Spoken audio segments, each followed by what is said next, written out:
అందరికీ నూతన సంవత్సర శుభాకాంక్షలు. వేదిక మీద ఉన్న పెద్దలు భరద్వాజ గారు, వెన్నెల గారు, డాక్టర్ పస్నూరి రవీందర్ గారు, అట్లాగే పద్మశ్రీ రవి గారు, డాక్టర్ శరత్ గారు, డాక్టర్ నరేష్ గారు, వేదిక మీద ఉన్నటువంటి పెద్దలందరికీ కూడా, అట్లాగే జయరాజ్ గారు, అందరికీ నమస్కారాలు చెప్తూ, మీ అందరినీ చూస్తుంటే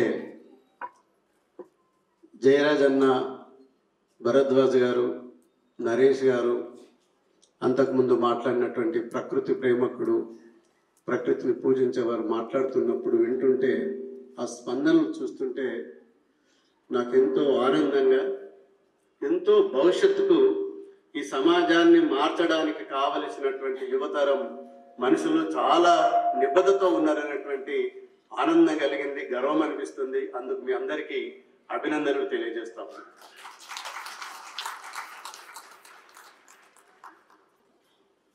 చాలా నిబద్ధతతో, ఒక దృఢమైనటువంటి విశ్వాసాలతో మనం అందరం కూడా పనిచేస్తూ ఉన్నారు. మీ ఆలోచనలు చూస్తుంటే నిజంగా చాలా గొప్పగా ఉన్నాయి. భరద్వాజ్ గారు చెప్పినట్టుగా అది అక్కడ ఆగకుండా ఇంకా సమాజంలో అందరికీ అందేటట్టుగా, అందరూ ఈ ఆలోచనతో జీవించేటట్టుగా బతకడం అనేటువంటిది అవసరం. నేను రెండే విషయాలు చెప్పాలనుకుంటున్నాను. ఒకటి, ఈ 2025 చాలా కీలకమైనటువంటి సంవత్సరం. అట్లాగే 1848 సత్యశోధ సమాజ్, పూలే, సావిత్రిబాయి పూలే చేసినటువంటి నిరంతర కృషి, ఈ రెండింటిని కూడా దృష్టిలో పెట్టుకుంటే నాకు అనిపించేది ఏంటంటే,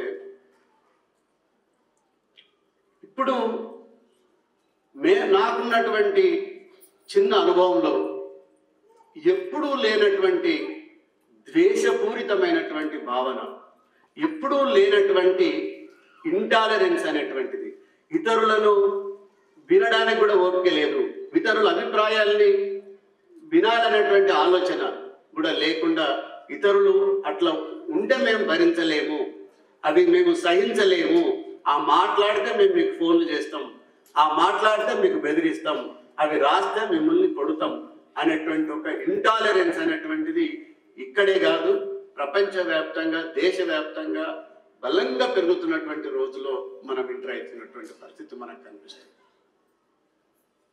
రెండవది, సరిగ్గా మనం అప్పుడు కూడా చూస్తే, ఇది ఎప్పుడు ఉన్నప్పటికీ కూడా 1848లో ఈ దేశంలో అమ్మాయిలకు, స్త్రీలకు చదువు నేర్పాలి, శూద్రులకు చదువు నేర్పాలి, అంటరాని కులాలు చదువుకోవాలి అనేటువంటి భావన రావడం. అది భారతదేశంలో మహాత్మా జ్యోతిరావు పూలే దేవచ్చు, అట్లాగే అమెరికాలో చర్చిలో స్త్రీల హక్కుల గురించి మాట్లాడినటువంటి రోజు కావచ్చు, అట్లాగే ఈ ప్రపంచాన్ని మార్చాలి, పీడన లేనటువంటి సమాజాన్ని నిర్మించాలని కార్ల్ మార్క్స్ రాసినటువంటి మేనిఫెస్టో కూడా అప్పుడే రిలీజ్ కావడం, అప్పుడే ప్రజలకు అందటం జరుగుతుంది. ఈ రెండు విషయాలను మనకు ఎందుకు ఆలోచించాలి అంటే, ఇన్ని రోజుల తర్వాత కూడా ఏ మార్పులైతే కావాలని కోరుకున్నారో, అది కార్ల్ మార్క్స్ రాసినటువంటి మేనిఫెస్టో కావచ్చు, మహాత్మా జ్యోతిరావు పూలే భారత సమాజాన్ని, భారత సామాజిక వ్యవస్థను, భారతదేశంలో ఉన్నటువంటి కుల వ్యవస్థను, భారతదేశంలో ఉన్నటువంటి అణచివేతను, భారతదేశంలో ఉన్నటువంటి అసమానతలను, వీటన్నిటిని పరిశీలించి ఇందులో ఉన్నటువంటి అంశాలన్నింటినీ కూడా ప్రజలకు తెలియజేసి, చైతన్యం చేసి, ఇది మారాలి అనేటువంటి ఒక సామాజిక విప్లవాన్ని, ఒక సాంఘిక విప్లవానికి పునాదులు వేసినటువంటి మహాత్మా జ్యోతిరావు పూలే, అందులో మొట్టమొదటి ఈ భారతదేశంలో స్త్రీ టీచర్ అయినటువంటి సావిత్రిబాయి పూలే గురించి మాట్లాడుతున్నటువంటి సందర్భంలో అది మనం గుర్తు చేసుకోవాల్సినటువంటి అవసరం ఉంటుందని నేను భావిస్తాను. ఈ కాంటెక్స్లో విశ్వవిద్యాలయాలు, ఈ యువకులంతా కూడా ఆ యొక్క అంబేద్కర్ పూలే ఆలోచన ధారను ఇంకా అర్థం చేసుకొని అది ప్రజలందరికీ కూడా చేరేటట్టుగా, ప్రజలు కూడా ఆ జీవన విధానంతో, ఆ ఆలోచన ధారతో బతికేటువంటి పద్ధతుల్ని మనం చేయగలిగితే తప్పకుండా సమాజం మారుతుందని నేను భావిస్తా ఉన్నాను. ఇక్కడ నరేష్ చాలా చెప్పాడు. నాకు చాలా ఆనందమైనటువంటి అంశం ఏంటంటే, చాలామంది చదువుకుంటారు, చదువుకు తన క్యారియర్కి, చదువుకు తన నిబద్ధతకి ఎక్కడ పొందనుండదు. కానీ నరేష్ ఎంఏ చదువుకున్నప్పుడు ఏ భావజాలంతో ఉన్నాడో 10 ఏళ్ల తర్వాత పిహెచ్డి కూడా అదే భావజాలంతో చేశాడు. ఆయన పిహెచ్డి బహుశా ఎందుకు ప్లేగరిజం లేదు, ఎందుకు ప్లేగరిజం తక్కున్నది అని అంటే, బహుశా ఎవరు ఈ మూఢనమ్మకాల మీద పిహెచ్డి చేసి ఉండరు. కాబట్టి ఎక్కడ రెఫరెన్స్ చేసి కాపీ చేద్దామంటే అవకాశం లేదు. మన సమాజంలో జరుగుతున్నటువంటి విషయాలను ప్రత్యక్షంగా పరిశీలన చేసి తన జీవితానుభవంతో తన చుట్టూన్నటువంటి సమాజ అనుభవాలన్నింటినీ కూడా చేసుకొని పబ్లిక్ అడ్మినిస్ట్రేషన్కి దాన్ని అన్వయించుకొని ఒక చక్కటి పరిశోధన పత్రాన్ని ఉస్మానియా విశ్వవిద్యాలయానికి అందించారు. అట్లా ఆ నిబద్ధతను, తను చేస్తున్నటువంటి పనిని తన ఎకడమిక్స్లోకి మలుచుకొని అది సమాజానికి అందించడం అనేటువంటి చాలా గొప్ప విషయం. ఆ విషయంలో నరేష్ అభినందనీయుడు. అట్లాగే ఆయన జీవిత సహచరిని కూడా అభినందనీయురాలు. వాళ్ళ సభ్యులందరూ కూడా నాకు చాలా దగ్గరి మిత్రులు. కాబట్టి ఇలాంటి సమావేశం తప్పకుండా అంబేద్కరిజాన్ని, పూలేయిజాన్ని ముందుకు తీసుకెళ్తూ సమాజ మార్పుకు ఎంతో దోహదపడుతుందని ఆశిస్తూ ఈ అవకాశం కల్పించినటువంటి ఈ మూఢనమ్మకాల నిర్మూలన సంఘానికి ఓపికతో ఉన్న మీకు కృతజ్ఞతలు తెలియజేస్తూ జై భీమ్.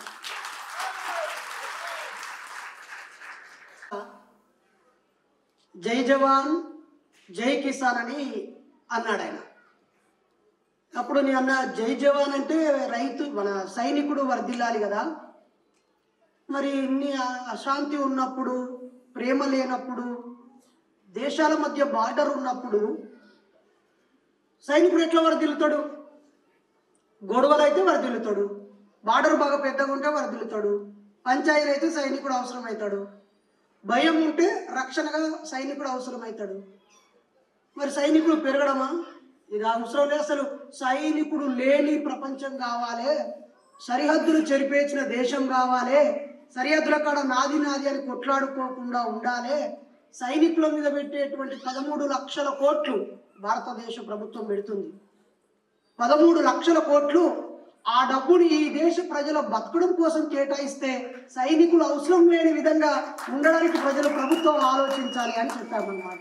సో ఆ ఒక్క మాట ఆయనని నాకు పరిచయం చేసింది. ఇప్పుడు మరొక మాట, మా గురువు గారు, వేదిక మీద ఉన్న అందరూ గురువు లాంటి వాళ్ళే, కానీ ప్రత్యక్ష గురువు 2004లో, అంటే ఎన్నేళ్ల క్రితం, 20 ఏళ్ల క్రితం, 20 ఏళ్ల వయసున్న నేను ఇదే ఉస్మానియా యూనివర్సిటీకి వచ్చి ఓ చిన్న పొరపాటు చేయడం వల్ల సార్కి గురువు శిష్యుడు అయినా. అప్పుడు 3600 రూపాయలు డీడీ కడితే సెల్ఫ్ ఫైనాన్స్ కోటాలో ఆర్ట్స్ కాలేజీలో నాకు సీట్ వచ్చేది. మనం అప్పుడు కొంచెం గట్టిగా చదివేటోళ్ళము. ర్యాంక్ వచ్చింది, కానీ ఆ ర్యాంకు ఇక్కడ సీట్ వస్తుందని మనకు తెలియదు. ఫ్రీ సీట్ ఎక్కడ అంటే నెక్స్ట్ సికింద్రాబాద్ పీజీ కాలేజీని ఇంటికి పెట్టినా. నాకంటే పెద్ద, అంటే తక్కువ మార్కులు వచ్చిన వాడికి ఏమో ఆడు 3600 కట్టి ఇక్కడ జాయిన్ అయ్యిండు, నేనేమో ఫ్రీ అని చెప్పి అక్కడ జాయిన్ అయినా. సో ఆ పొరపాటు చేయకపోయి ఉంటే ఇక్కడికి స్టూడెంట్ అయ్యేటోడిని. కానీ ఆ పొరపాటు నాకు చాలా ఉపయోగపడింది. ప్రొఫెసర్ ఆర్ లింబాద్రి సార్కి స్టూడెంట్గా మార్చింది. నేను 2005లో చదువుతున్నప్పుడు స్టూడెంట్స్ని పిలిచి మీకు ఏం కావాలని అడిగాడు. అందరూ గొడవలు అవి ఇవి చేస్తూ ఉంటే, సార్ లైబ్రరీలో ఈ పుస్తకాలు కావాలని చెప్పడంతో దాదాపు ఒక 300 పుస్తకాలు నేను ఇచ్చిన లిస్టు బేస్డ్గా ఒక 5-6 లక్షల రూపాయల పుస్తకాలు తెచ్చి మా లైబ్రరీలో పెట్టాడు లింబాద్రి సార్. ఒకసారి చెప్పు లేకుండా కాలేజీకి వస్తే ఏమైనా మర్చిపోయినవా అన్నాడు. తెగిపోయినాయి అని చెప్పలేదు. తర్వాత చిన్న ప్రాజెక్ట్ వర్క్ ఇచ్చి నాకు ఒక 2-3 వేల రూపాయలు వచ్చేలాగా చేశాడు. వాటితో గడిపాను. అక్కడ జామ్ జామ్ బేకరీ అని ఉంటుంది ప్యారడైజ్ వెనకాల. 7 రూపాయలకి భోజనం పెడతారు అక్కడ. ఏముండదు, దొడ్డన్నం ఉంటుంది, ఉత్తరం సాంబార్ పోస్తాడు, ఏముండదు. ఎత్తుకోదామన్నా కూడా ఏం కనిపించాలి ముక్కలు పక్కలు. సో అప్పుడు దాదాపు ఒక 400 రూపాయలతో నేను ఒక నెలంతా గడిపాను. క్యాటరింగ్కి కూడా వెళ్ళాను. ఇక్కడ ఉన్న చాలా ఫేమస్ హోటళ్ళకి నేను క్యాటరింగ్కి వెళ్ళాను. 31st మొన్న జరిగింది కదా, 31st అయితే తాజ్ కృష్ణలో వర్క్ చేశాను. ఆ ఒక్కరోజు మాకు డబుల్ పేమెంట్ 3000 ఇచ్చారు. ఆ తర్వాత సార్ పిలిచి, మీరు చదువుకోవడానికి వచ్చారా, పనులు చేసుకొని పైసలు సంపాదించుకొని ఫోన్లు కొనుక్కోవడానికి లేదా సినిమాలు చూడడానికి వచ్చారని పెద్ద క్లాస్ వీకింది. అప్పటి నుంచి ఉపాసమైన ఉండాలి కానీ ఆత్మగౌరవం చంపుకొని పని చెయ్యొద్దు అని నిర్ణయం తీసుకున్నాను. ఆ తర్వాత మళ్ళీ ఒక 10 ఏళ్ళు సార్ను తప్పించుకొని బయటికి పోయినా. ఇటువైపు రాలేదుగా, పిహెచ్డి ఎంట్రన్స్ కూడా రాయలేదు. అటే పోయి తెలంగాణ ఉద్యమ సమయంలో ఒక పెద్ద అవమానం జరిగింది నాకు. బొగ్గుబాయి ఏరియాలో మాట్లాడుతున్నప్పుడు నేను అక్కడ 2 ఇయర్స్ ఓయూ స్టూడెంట్ కాబట్టి ఓయూ స్టూడెంట్ అని పిలిచారు డయాస్ మీదకి. అప్పుడు ఇక్కడ ఉన్న కొంతమంది ఓయూ లీడర్లు ఆడు ఓయూ లీడర్ కాదు అని లూజ్ టాక్ చేసిండు. మనం అంటే గిట్టునుడో కూడా దాన్ని పేద వైరల్ చేసిండు. చలో ఈసారి ఓయూ కొట్టి చూస్తా అని చెప్పి ఎంట్రన్స్ రాశాను. మంచి మార్కులు వచ్చాయి. సారు పిలిచి తన పర్యవేక్షణలోనే నాకు పిహెచ్డీని ఇచ్చాడు. ఈరోజు అయ్యప్ప ఘటనతో అవమానంలో, దుఃఖంలో, బాధలో ఉన్నప్పుడు ఈ వేదిక మీద గవర్నర్ చేతుల మీదుగా ఈ ప్రతిష్టాత్మక యూనివర్సిటీ నుంచి డాక్టరేట్ అందుకున్నాను. అది ఆయన దయ వల్లే. ఆయన అడ్మిషన్ ఇచ్చాక అది ఎగ్జామ్ రాసి అయిపోయింది. కానీ మళ్ళీ ఉద్యమం బాట పట్టి నేను మళ్ళీ దొరకలేదు సార్కి. కానీ గత 4 సంవత్సరాల క్రితము 5-6 ఏళ్ళ నుంచి పిహెచ్డి ఆగిపోయిన వాళ్ళందరూ ఏడాది లోపు పూర్తి చేయాలని ఒక సర్క్యులర్ ఇస్తే మా భార్య నన్ను గొడవ పెట్టి అచ్యుత్ చేతుల, నాగరాజు చేతుల, సందీప్ చేతుల పెడితే వచ్చి నాగరాజు రూమ్లో ఉండి ఒక 6 నెలల్లో నేను రీసెర్చ్ చేసిందంతా రాసి సబ్మిట్ చేశాను మిత్రులారా. దాని మీద కూడా ఎవరో లూజ్ టాక్ చేశారు. అసలు బైనరేష్ డబ్బులు పెట్టి పిహెచ్డి కొనుక్కున్నాడని. నాకు ప్లాగరిజం టెస్టులో <1% అంటే నేను చేసింది 99% ఒరిజినల్ పిహెచ్డి అని కంప్యూటర్ చెక్ చేసి చెప్పింది. నాకు 99 మార్కులు వచ్చినట్టు. అక్కడ లైబ్రరీని చెప్పాడు, లింబాజ్ సార్ స్టూడెంట్వా అని. దాదాపు 2000 థీసెస్ మేము చెక్ చేసినాం. ఏది కూడా ఒక 5-10% మించి సక్సెస్ అయింది లేదు. కానీ 1% వచ్చింది, నువ్వే నంబర్ 1 అని చెప్పాడు ఆయన. అలాంటివి మనల్ని అవమానిస్తూనే ఉంటారు. ఇలాంటి వాళ్ళని ఆ సారికి రిటైర్ అయిన రోజు నేను వేరే చోట ఒక మీటింగ్లో ఉండి వెళ్ళలేకపోయాను, థ్యాంక్స్ చెప్పలేకపోయాను. ఆ రోజు నన్ను నమ్మి, నన్ను ప్రేమించి, నన్ను గుర్తించి, ప్రోత్సహించి ఈ సమాజంలో డాక్టర్ అని నా పేరుకు ముందు ఒక గౌరవం అందించిన మహనీయుడు రిక్కా లింబాద్రి సార్, నిజామాబాదు. మరి సారు వాళ్ళ ఊరికి కూడా వెళ్ళాను. వాళ్ళ తమ్ముడు కూడా మన సభ్యుడే. తానే ఫోన్ చేసి నేను కూడా నాస్తికుణ్ణి అని చెప్పి మన సంఘంలో సభ్యత్వం తీసుకున్నారు. ఎప్పుడు వెళ్ళినా అన్నను కలుస్తూ ఉంటాను. Thank you so much sir. నేను ఇంతమంది ముందు మీకు థ్యాంక్స్ చెప్పే అవకాశం వచ్చినందుకు హ్యాపీగా ఫీల్ అవుతున్నాను. ఒక రకంగా నేను ఈ మీటింగ్ థ్యాంక్స్ చెప్పడం కోసమే పెట్టినాను అనుకున్నా పర్వాలేదు. అంటే చదువులు తల్లిని జ్యోతిరావు పూలే గుర్తిస్తేనే కదా మనం అనుకునేది. నిజమా కాదా? లేకపోతే ఇక్కడున్న పరిస్థితుల్లో నాకంటూ ఒక పిహెచ్డి అడ్మిషన్ లేకపోతే 10 ఏళ్ళు నేను స్కాలర్ అనే పేరుతో స్కూళ్ళు కాలేజీలు తిరిగి ఓయూ స్కాలర్ అనగానే తక్కువ లోపలికి ఎంట్రీ ఇచ్చేటోని.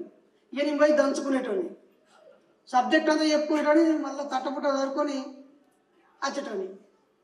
సో నేను విద్యార్థి లోకానికి వెళ్ళడానికి పిహెచ్డి స్కాలర్ అనేది తెలంగాణ ఉద్యమంలో నాదైన పాత్ర పోషించడానికి సారు పర్యవేక్షణలో పిహెచ్డి అడ్మిషన్ ఉండడం, అలాగే మా కార్యకర్తలందరికీ, మా నాయకులందరికీ, మా మూఢనమ్మకాల నిర్మూలన సంఘం ఫౌండర్ ఉస్మానియా యూనివర్సిటీలో పిహెచ్డి చేశాడు ఈ మూఢనమ్మకాల అంశం మీద అని సగౌరవంగా వాళ్ళు చెప్పుకోవడానికి కారణమైన మీరు, మీ అనుభూతుల్ని, అనుబంధాల్ని మా వాళ్ళతో పంచుకోవాలని ఆహ్వానిస్తున్నాను.